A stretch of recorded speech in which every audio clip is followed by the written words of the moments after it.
Good day mga katropa, it's me again, Mark Gensis Nagum, bilang isang non-uniform personnel, the official PNP vlogger and community first development PNP personnel of Siniloan Municipal Police Station. Tara, samahan niyo kami. Umulan man umaraw, ang Siniloan Municipal Police Station ay handang tumulong at magbigay sa inyo.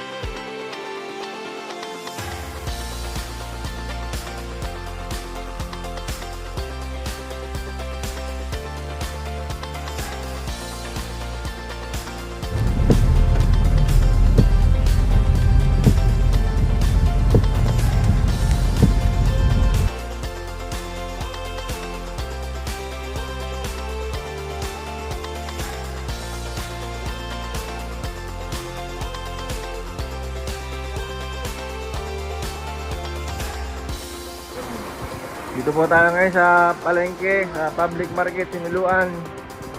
Kasama po natin si Police Chief Master Sergeant Ari Saavedra. Tayo po ay nagka-conduct ng foot patrolling upang maiwasan natin ng mga insidenteng nangyayari